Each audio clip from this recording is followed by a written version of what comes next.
Sharge recently sent me their Disc Plus. They sent over their entire kit. No money has exchanged hands and they're not seeing this video before it releases. But before that, if you like this video or any other video I've made, please like, subscribe, and share with all of your friends. Spreading the good gospel of high-tech low-life will really let the YouTube algorithm know that I'm doing well. So what exactly is the Sharge Disc Plus? Well, in layman's terms, it's an external SSD caddy. But it's not just the enclosure, but a number of different accessories designed to make this useful with all of your devices.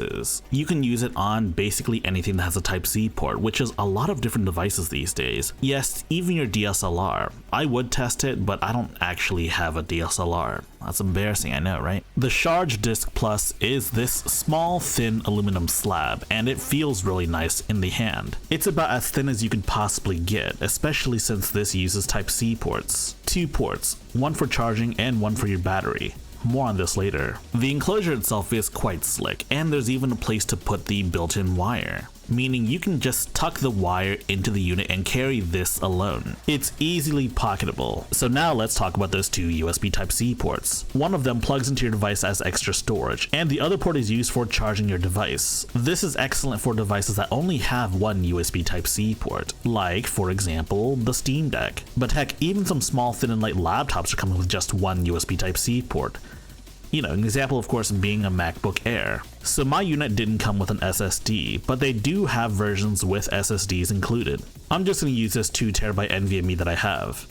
There are standoffs for multiple different sizes of NVMe SSDs, up to 80mm of course. Sharge says that the Disc Plus supports up to a maximum of 4TB. I don't have a 4TB SSD, but this 2TB will have to do. The screw that holds the SSD in place is a standard Phillips head screw.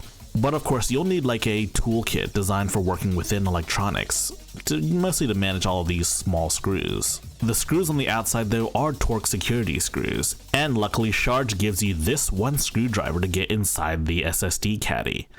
But of course, if you lose it, then you're basically screwed, so don't lose that screwdriver. There's a good chance that you probably don't have these lying around. It is worth mentioning that, like most other USB enclosures, this is limited to USB 3.2 speeds, essentially meaning that most SSDs will never hit their true speed potential, so it might not be the best idea to splurge on a really expensive and really fast SSD. This SSD that I'm using right now is a Lexar SSD, and they don't even sell these in America, so you might have to use something else like a Samsung or a Western Digital. Sharge also included a number of different accessories with my package, but these will cost you extra should you choose to buy them. The magnetic plate and rings are useful for magnetizing to other devices, but I wouldn't magnetize anything to your Steam Deck. I will say, at the end of the day, this is a USB enclosure, so just about everything you would expect, you know, plugging it into your devices, copying files to and from it, using it as a sort of external drive for your Steam games between different devices, they're all fairly valid uses. That said, Steam Deck usage is a little different from usual because the Steam Deck wants you to format in its own format. ext4, which is not typically compatible with Windows, and Windows typically wants to format this in exFAT or NTFS. Linux and by extension the Steam Deck supports NTFS and exFAT, but unless you explicitly format it in SteamOS, the drive will not automatically mount to your Steam Deck and it won't be nearly as plug and play as one would expect. That said, this is not a behavior exclusive to this enclosure. That's just the nature of using external drives with Steam Deck. They have to be formatted for use with the Steam Deck, and by extension ext4 formatted drives will not work on Windows without figuring out a way around that, you know, drivers and stuff. But that's something for a different video altogether. What makes this enclosure so special is just how small it is, how thin it is. It's an ultra portable enclosure that can fit in your pocket, in your backpack, just about anywhere really. Not to mention it supports pass-through charging, meaning you can have access to your external data and charge your device at the same time.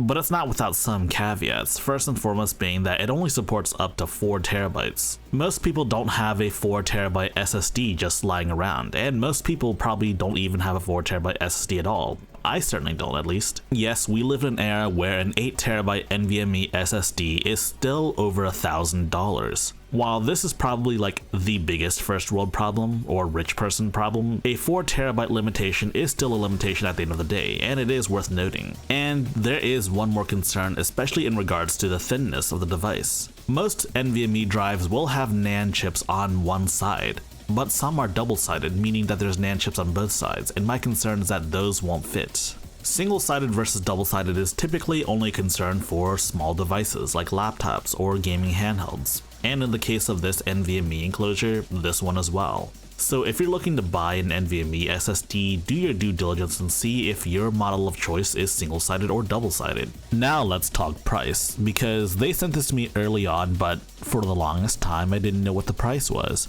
But now I do. The Kickstarter program launched, and yes, you can pick it up for an early bird discount. You can pick up the base unit for half off, meaning it's $35. And at that price, it's pretty darn good. It's the thinnest NVMe enclosure I've used yet. But the MSRP after the Kickstarter period ends is $70. And yes, at that price, it's a much tougher pill to swallow, especially when NVMe enclosures exist for under $20. But a lot of the enclosures are thicker than this, and honestly, the ingenious placement of the built-in cable makes this enclosure a lot more convenient. And yes, as mentioned before, this has pass-through charging, whereas the others may not. And of course, this doesn't include any of the extras, such as an extra right-angle cable, or the magnetic rings to use with MagSafe, or the magnetic plate that attaches to the enclosure itself, making it a little bit thicker but magnetic. Those will cost you extra. And of course, if you wanted to, you could buy a version with an SSD inside already.